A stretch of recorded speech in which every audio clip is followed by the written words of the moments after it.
ಮಾಜಿ ಶಾಸಕನ ಕುಟುಂಬದ ವಿರುದ್ಧ ಮತ್ತೆ ಭೂ ಕಬಳಿಕೆ ಆರೋಪ.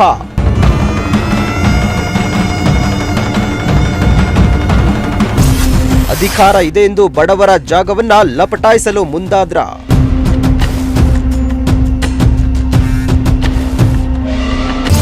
ಕಟ್ಟಡ ನಿರ್ಮಾಣ ಮಾಡಲು ಮುಂದಾದವರ ಮೇಲೆ ದಬ್ಬಾಳಿಕೆ.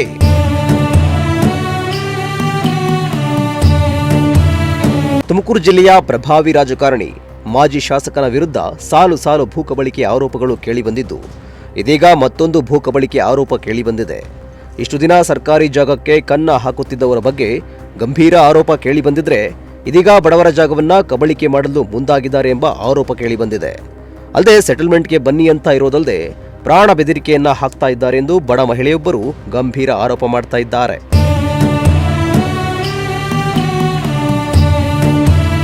ತುಮಕೂರು ನಗರದ ಕಸಬಾ ಹೋಬಳಿಯ ಶೆಟ್ಟಿಹಳ್ಳಿ ಗ್ರಾಮದ ಸರ್ವೆ ನಂಬರ್ 73ರಲ್ಲಿ 3 ಪೋಡಿಗಳಾಗಿವೆ. ಇದರಲ್ಲಿ ಸರ್ವೆ ನಂಬರ್ 73/2ರ ಜಮೀನು ಭಾಗ್ಯಮ್ಮ ಎಂಬುವವರ ಕುಟುಂಬಕ್ಕೆ ಬರಲಿದೆ. ಈ ಜಾಗ ತಳವಾರಿಕೆ ಜಮೀನು ಆಗಿದ್ದು, ಈ ಜಮೀನು 1973ರಲ್ಲಿ ಭಾಗ್ಯಮ್ಮ ಎಂಬುವವರ ಪೂರ್ವಜರಿಗೆ ಗ್ರಾಂಟ್ ಆಗಿರುತ್ತೆ. ಆಗಿನ ಕಾಲದಲ್ಲಿ ಶಫಿ ಅಹಮದ್ ಅವರು ಶಾಸಕರಾಗಿದ್ದು, ಭಾಗ್ಯಮ್ಮ ಅವರ ಅಜ್ಜಿ ಬದುಕಿರುವಾಗಲೇ ಜಮೀನು ಒಡೆಯುವ ಉದ್ದೇಶದಿಂದ ಬದುಕಿದ್ದ ಅಜ್ಜಿಯನ್ನ ಸತ್ತಿದ್ದಾರೆಂದು ಆ ಜಮೀನನ್ನ ಭಾಗ್ಯಮ್ಮ ಅವರ ದೊಡ್ಡಪ್ಪ ಅವರಿಗೆ ಈ ಜಮೀನನ್ನ ಗ್ರಾಂಟ್ ಮಾಡಿಕೊಂಡಿರುತ್ತಾರೆ ಎಂದು ಗಂಭೀರ ಆರೋಪ ಮಾಡಿದ್ರು. ಇದು ಸರ್ವೆ ನಂಬರ್ 73. ನಮ್ಮದು 73ರಲ್ಲಿ 3 ಪೋಡಿಗಳಾಗಿರ್ತವೆ ಸರ್. 73/1, 73/2, 73/3 ಆಗಿದೆ. 73/2 ಏನಿದೆ ಅದು ನಮ್ಮ ಭಾಗಕ್ಕೆ ಬರುತ್ತೆ, ನಮ್ಮ ಕುಟುಂಬಕ್ಕೆ ಬರುತ್ತೆ. ಇದು ತಳವಾರಿಕೆ ನಮ್ಮ ಜಮೀನು ಸರ್. ಇದು ನಮಗೆ 1983ರಲ್ಲಿ ಗ್ರಾಂಟ್ ಆಗುತ್ತೆ ಜಮೀನು. 83ರಲ್ಲಿ ಗ್ರಾಂಟ್ ಆಗುತ್ತೆ. ಏನಾಗುತ್ತೆ ಅಂದರೆ, ಇವರು ಶಫಿ ಅಹಮದ್ ಅವರು ಅವಾಗಿನ ಕಾಲದಲ್ಲಿ MLA ಆಗಿರ್ತಾರೆ. ಅವರು ಮಾಜಿದ್ದು ಮತ್ತು ಅವರು ಎಲ್ಲ ಇರ್ತಾರಲ್ವ. ಹಂಗಾಗಿ ನಮ್ಮ ಅಜ್ಜಿ ಬದುಕಿದ್ದಂಗೆ ಏನು ಮಾಡ್ತಾರೆ, ಇದು ನಮ್ಮ ಮುತ್ತಾತನ ಆಸ್ತಿ ಬರಬಾರ್ದಾರಾಗಿರ್ತಾರೆ. ನಮ್ಮ ಅಜ್ಜಿ ಬದುಕಿದ್ದಂಗೆ ಏನು ಮಾಡ್ತಾರೆ, ಬೇಕು ಜಮೀನು ಒಡೆಯೋ ಉದ್ದೇಶ ಹುನ್ನಾರದಿಂದಲೇ ಏನು ಮಾಡ್ತಾರೆ, ನಮ್ಮ ಅಜ್ಜಿ ಬದುಕಿದ್ದವ್ರನ್ನ ಸತ್ತೋಗಳಂತೆ 83ರಲ್ಲಿ ಸತ್ತೋಗಳಂತೇಳಿ ನಮ್ಮ ದೊಡ್ಡಪ್ಪಂಗೆ ಅದನ್ನು ಗ್ರಾಂಟ್ ಮಾಡ್ಕೋತಾರೆ, ರೀಗ್ರಾಂಟು. ನಮಗೆ 8ನೇ ಒಂದು ಭಾಗ ಆಗಿದೆ ಸರ್. 8 ಜಮೀನಿದೆ. ಇದು ಜಯನಗರ, ಗೋಕುಲ ಬಡಾವಣೆ ಮತ್ತು ಗೆದ್ಲಳ್ಳಿ ರೋಡಲ್ಲಿದೆ, ಪಾಸನಕ್ಕೆ ಹೋಗೋ ದಾರಿಲಿದೆ, ಎಲ್ಲ ಒಳ್ಳೊಳ್ಳೆ ಜಾಗಗಳಿದೆ. ಆದರೆ ಇಲ್ಲಿವರೆಗೂ ನಮಗೆ ಎಲ್ಲೂ ಸರ್ ನಮಗೆ ತಿನ್ನೋಕೆ ಊಟ ಇಲ್ಲದ ಪರಿಸ್ಥಿತಿ. ನಾವು ಒಂದು ಮನೆ ಇಲ್ಲ ಸರ್, ನಾವು ಗುಡ್ಲು ಹಾಕ್ಕೊಂಡಿದ್ದೀವಿ. ಜೀವನ ಬಡಿ ಬಾಡಿಗೆ ಕಟ್ಕೊಂಡು ಜೀವನ ಮಾಡಿದ್ದೀವಿ ನಾವು, ನಮ್ಮ ಅಣ್ಣ ತಮ್ಮದಿರೆಲ್ಲ. ಆದರೆ ಏನಾಗೈತೆ ಅಂದರೆ, ಈಗ ಇಲ್ಲಿವರೆಗೂ ನಾವೇನು ಮಾಡ್ತಿದ್ದೀವಿ, ಮಾರಾಟ ಸರ್ಕಾರ ಇದೇನು ಎಲ್ಲ ಜಮೀನು ಏನೋ ಆಗುತ್ತೆ. ಈ ಜಮೀನು ಏನಾಗುತ್ತೆ, ಸರ್ಕಾರ ನಗರ ಪಾಲಿಕೆಯವರು, ನಗರ ಪ್ರಾಧಿಕಾರದವರು ಭೂಸ್ವಾಧೀನ ಮಾಡ್ಕೋತಾರೆ ಸರ್. 91ರಲ್ಲಿ ಭೂಸ್ವಾಧೀನ ಮಾಡ್ಕೊಂಡು ಏನು ಮಾಡ್ತಾರೆ, 92ರಲ್ಲಿ ಕೈ ಬಿಡ್ತಾರೆ ಸರ್. ಇದೆಲ್ಲ ಹಿಂದಲೇ ಇದ್ದಿದ್ದು ಮಾಜಿದ್ದು ಮತ್ತು ಶಫಿ ಅಹಮದ್ ಅವರು. ಆದರೆ ಕೈ ಬಿಟ್ಟ ಮೇರೆಗೆ ಏನು ಮಾಡ್ತಾರೆ, ರೈತರು ಕೈ ಬಿಟ್ಟ ಮೇಲೆ ಸರ್, ಇದನ್ನು 20 ಗುಂಟೆ ಕೈ ಬಿಟ್ಟರೆ ಯಾರು ರೈತರು ಕೂರಿಸ್ಬೇಕಲ್ವ ಸರ್. ಆದರೆ ರೈತರು ಕೂರಿಸಲ್ಲ, ಅವರೇ ನೇರವಾಗಿ ಏಕಾಕಿ ಅವರೇ ಪಾಣಿ ಕೂರಿಸ್ಕೋತಾರೆ. ಪಾಣಿ ಕೂರಿಸ್ಕೊಂಡು ಏನು ಮಾಡ್ತಾರೆ, ಇಲ್ಲಿವರೆಗೂ ಕೂಡ ಸರ್ ನಾವು ಇಲ್ಲೇ ಇದ್ದೀವಿ, ನಾವು ಇಲ್ಲೇ ಅನುಭವದಲ್ಲಿದ್ದು ನಾವು ಇಲ್ಲೇ ಇರೋದು. ನಾನು ಕ್ಲೀನ್ ಮಾಡಿಸೋದಾಗಲಿ, ಬಂದವರು ಗಲೀಜಾಗಲಿ ನಾನು ನೋಡ್ಕೊತಾ ಇದ್ದೀನಿ. ಈ ಪಾಣಿ ಕಾಲಮಲ್ಲಿ ಮಾತ್ರ ಕೂರಿಸ್ಕೊಂಡ್ಬಿಟ್ಟಿದ್ದಾರೆ, ರಿಜಿಸ್ಟ್ರ್ ಮಾಡ್ಕೊಂಡು ನಮ್ಮ ದೊಡ್ಡಪ್ಪನ ಹತ್ರ. ಈಗ ನಾನೇನಂದೆ, ಬನ್ನಿ ಸರ್ ಕೋರ್ಟ್ ಕೇಸ್ ಹಾಕಿದ್ದೀನಿ, ನೀವು ಬನ್ನಿ ಅಂದರೆ 2 ಡೇಟ್ ಕೊಟ್ಟರು 2 ಇದಕ್ಕೂ ಬರೋಲ್ಲ, ನೋಟಿಸ್ ಕೊಟ್ಟರು ಬರೋಲ್ಲ. ಆದರೆ ನನಗೆ ಕರೆದ್ಬಿಟ್ಟು, ನೀನು ಸಾಯಿಸ್ತೀನಿ, ನೀವು ತೆಗಿಲಿಲ್ಲ, ಹಂಗೆ ಹಿಂಗೆ ನಿಮ್ಮನ್ನು ಕೊಲೆ ಮಾಡಿಸೋದು ನಂಗೆ ಗೊತ್ತೈತೆ ಅಂತ ಹೇಳಿ, ಆಮೇಲೆ ದುಡ್ಡು 70 ಲಕ್ಷ ಕೊಡ್ತೀನಿ ಅಂತ ಇದೇ ರಫೀಕ್ ಸರ್ ಮನೆ ಕರೆಸಿ ನನ್ನ 70 ಲಕ್ಷಕ್ಕೆ ಒಪ್ಕೊ ಅಂತ ಅಂದರು.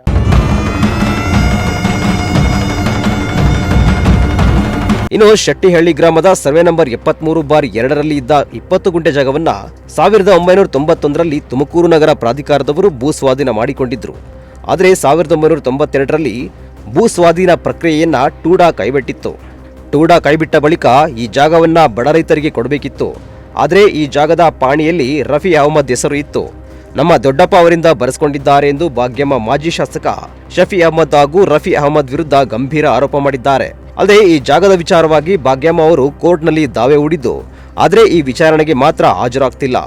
ಇದರ ಬದಲಾಗಿ ರಫಿ ಅಹಮದ್ ರವರು ತಮ್ಮ ಮನೆಗೆ ಕರೆಸಿ 70 ಲಕ್ಷ ಕೊಟ್ಟು ಸೆಟಲ್ಮೆಂಟ್ಗೆ ಮುಂದಾಗಿದ್ದಲ್ಲದೆ ಪ್ರಾಣ ಬೆದರಿಕೆ ಹಾಕ್ತಾ ಇದ್ದಾರೆ ಎಂದು ನೊಂದ ಮಹಿಳೆ ಭಾಗ್ಯಮ್ಮ ಆರೋಪ ಮಾಡಿದ್ರು. ಇವರೇ ಸರ್ ಮಾಜಿದ್ ಮಕ್ಕಳು, ಅವ್ರು ಯಾರು, ಅವನು ಆಡಿಟರ್ ಮಗ ವಸೀಮ್ ಅಂತ ಏನಿದ್ದಾರಂತೆ ಅವರು, ಮತ್ತು ಇವರು ಮಾಜಿದ್ದವ್ರ ಮಕ್ಕಳು ಇಬ್ಬರಿದ್ದಾರೆ. ಅವರೆಲ್ಲ ಸರ್ ನಂಗೆ ತುಂಬಾ ಟಾರ್ಚರ್ ಕೊಡ್ತಾ ಇದ್ದಾರೆ. ಇದೊಂದೇ ಜಮೀನಲ್ಲಿ ಎಲ್ಲ ಕಡೆ ಜಮೀನಲ್ಲೂ ಕೊಡ್ತಾ ಇದ್ದಾರೆ.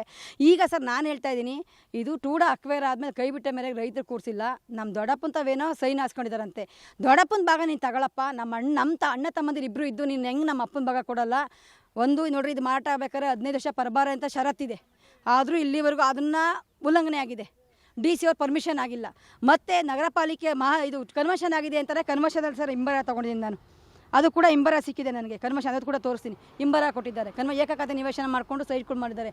ಇದೆಲ್ಲ ಕಟ್ಟಾಗಿ ಬಂದಾಗ ನಿಲ್ಲಿಸಿ ಜಗಳ ಮಾಡಿ ಇದು ತಳವಾರಿಕೆ ಇನಾಮ್ ಜಮೀನು, ನಾನು ಮೂಲ ವಾರಸ್ದಾರ ನಾವಿದ್ದೀವಿ, ಇದು ಯಾವುದೇ ಕಾರಣಕ್ಕೂ ಕೋರ್ಟಲ್ಲಿದೆ, ಕೋರ್ಟಲ್ಲಿ ಏನಾಗುತ್ತೋ ನೀವು ಬನ್ನಿ, ನಿಮ್ಮಂತ ನೀವು ತೊಗೊಳ್ಳಿ, ನಮ್ಮಂತ ನಾನು ತೊಗೋತೀನಿ ಅಂತ ಮನವಿ ಮಾಡ್ಕೋತಾ ಇದ್ದೀನಿ ಸರ್.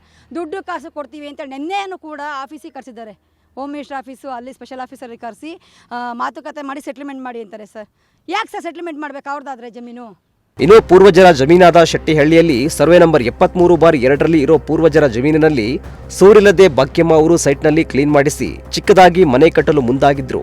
ಇದನ್ನ ನೋಡಿ ಈಗ ಪೊಲೀಸ್ ಠಾಣೆಗೆ ದೂರು ನೀಡಿದ್ದು ಕೆಲಸ ನಿಲ್ಲಿಸುವಂತೆ ಒತ್ತಡ ಹೇರುತ್ತಿದ್ದಾರೆ. 1 ತಿಂಗಳಿನಿಂದ ಜಾಗವನ್ನ ಕ್ಲೀನ್ ಮಾಡಿಸುತ್ತಿದ್ದಾಗಲೂ ಯಾರೂ ಕ್ಯಾರೆ ಅನ್ನಲಿಲ್ಲ. ಆದ್ರೀಗ ಒಂದು ಕೆಲಸ ನಿಲ್ಲಿಸಲು ನಾನಾ ಪ್ರಯತ್ನ ಮಾಡ್ತಾ ಇದ್ದಾರಂತೆ. ನಮಗೆ ಇರೋದೇ ಒಂದೇ ಜಾಗ, ನಮ್ಮ ಅಕ್ಕ ತಂಗಿಯರಿಗೆ ಸ್ವಂತ ಜಮೀನು ಇಲ್ಲ, ಈಗ ಬಂದು ಗಲಾಟೆ ಮಾಡ್ತಾ ಇದ್ದು ನನ್ನ ಬಳಿ ಎಲ್ಲಾ ದಾಖಲೆಗಳು ಇದ್ದು ನಾವು ಮನೆ ಕಟ್ಟುವ ಕಾಮಗಾರಿಯನ್ನು ನಿಲ್ಲಿಸಲು ಆಗಲ್ಲ, ನಮಗೆ ನ್ಯಾಯ ಬೇಕೆಂದು ನೊಂದ ಮಹಿಳೆ ಭಾಗ್ಯಮ್ಮ ಆಗ್ರಹಿಸಿದ್ರು. ತುಂಬಾನೇ ಟಾರ್ಚರ್ ಕೊಡ್ತಾ ಇದ್ದಾರೆ ಸರ್. ನಮಗೆ ಮನೆ ಇಲ್ಲ, ಮಠ ಇಲ್ಲ, ನಾವು ಗುಡ್ಲ ಹಾಕಬೇಕು ಅಂತ ಅನ್ಕೊಂಡಿದೀವಿ, ಒಂದೇನೋ ಸೆಟ್ ಥರ ಮಾಡ್ಕೊಂಡು ಜೀವನ ಮಾಡೋಣ ಅಂತ. ನನಗೆ ಇದು ಬಿಟ್ಟರೆ ಬೇರೆ ಏನೂ ಇಲ್ಲ ಸರ್ ನಮಗೆ.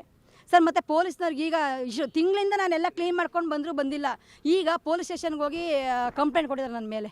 ಇದು ಸಿವಿಲ್ ಮ್ಯಾಟ್ರು, ಅದು ಹೆಂಗೆ ಬರುತ್ತೋ ನನಗೆ ಗೊತ್ತಿಲ್ಲ. ಅದನ್ನು ಬನ್ನಿ ಅಂತ ಟಾರ್ಚರ್ ಕೊಡ್ತಾ ಇದ್ದಾರೆ, ಕೆಲಸ ನಿಲ್ಲಿಸಿ. ನಾನು ದಯವಿಟ್ಟು ಸರ್ ಕೆಲಸ ನಿಲ್ಸೋಕ್ಕಾಗಲ್ಲ, ಯಾಕೆ ನಮಗೆ ಮನೆ ಬೇಕು, ನನಗೆ ನ್ಯಾಯ ಕೊಡಿಸಿ ಸರ್. ಇದು ನಮಗೆ ಪ್ರತಿಯೊಂದು ದಾಖಲೆ ನಂತವಿದೆ ಸರ್. ನಿಮ್ಮ ಚಾನಲ್ ನನಗೆ ಒಂದು ನ್ಯಾಯ ಕೊಡಿಸಿ ಅನ್ನೋ ಒಂದು ನಂಬಿಕೆಯಿಂದ ನಾನು ಸರ್ ನನ್ನ ನೋವು ಹೇಳ್ಕೊತಾ ಇದ್ದೀನಿ. ನನ್ನ ಅಕ್ಕ ತಂಗಿದಿರಿಗೆ ನನಗೆ ಯಾರಿಗೂ ಸ್ವಂತ ಮನೆ ಇಲ್ಲ. ನಾವು ಇದು ಬಿಟ್ಟರೆ ಸರ್ ನಾವು ದೇವರನಿಗೂ ಸೂಸೈಡ್ ಮಾಡ್ಕೊತೀವಿ ಸರ್. ನಾವೆಲ್ಲ ಇಡೀ ಕುಟುಂಬ ನಾವು DC ಆಫೀಸ್ ಮುಂದೆ ಸಾಯ್ತೀವಿ ಸರ್. ಇದು ಮಾತ್ರ ನಾನು ಆ್ಯಕ್ಚುಲಿ ಬರಬೇಕು ಅಲ್ಲೇ ಅಂದ್ಕೊಂಡಿದ್ದೆ, ಆದರೆ ಇವತ್ತು ಅವಕಾಶ ಅವ್ರು ಕೊಡ್ತಾ ಇದ್ದಾರೆ, ಇವರೇ ಎಲ್ಲ ಕಲ್ಪಿಸ್ತಾ ಇದ್ದಾರೆ. ನಮಗೆ ಇದು ಬಿಟ್ಟರೆ ನಾವು ನಿಜ ಎಲ್ಲ ಇಡೀ ಕುಟುಂಬನೇ ಸೂಸೈಡ್ ಮಾಡ್ಕೊತೀವಿ ಸರ್. ಇದು ಮಾತ್ರ ಸತ್ಯ ಸರ್. ಅದೇನೇ ಆಗಲಿ, ಎಲ್ಲಾ ದಾಖಲೆಗಳು ಇದ್ರೂ ಕೂಡ ಅಧಿಕಾರ ಬಳಸಿ ಬಡವರ ಜಮೀನನ್ನ ಲಪಟಾಯಿಸಲು ಮಾಜಿ ಶಾಸಕರಾದ ಶಫಿ ಅಹಮದ್ ಹಾಗೂ ರಫಿ ಅಹಮದ್ ಮುಂದಾಗಿದ್ದಾರೆ ಎಂಬ ಗಂಭೀರ ಆರೋಪ ಕೇಳಿಬಂದಿದ್ದು, ಅಲ್ಲದೆ ನೊಂದ ಮಹಿಳೆಗೆ ನ್ಯಾಯ ಸಿಗದಿದ್ದರೆ DC ಕಚೇರಿಯ ಮುಂದೆ ವಿಷ ಕುಡಿದು ಪ್ರಾಣ ಬಿಡುತ್ತೇನೆಂದು ಅಳಲು ತೋಡಿಕೊಂಡಿದ್ದು, ಸಂಬಂಧಪಟ್ಟ ಇಲಾಖೆ ಅಧಿಕಾರಿಗಳು ಎಚ್ಚೆತ್ತು ನೊಂದ ಮಹಿಳೆಗೆ ನ್ಯಾಯ ಒದಗಿಸಿಕೊಡಬೇಕು ಅನ್ನೋದು ಪ್ರಜಾಶಕ್ತಿ ಟಿವಿಯ ಕಳಕಳಿಯಾಗಿದೆ. Bureau report, Prajashakti TV, Tumakuru.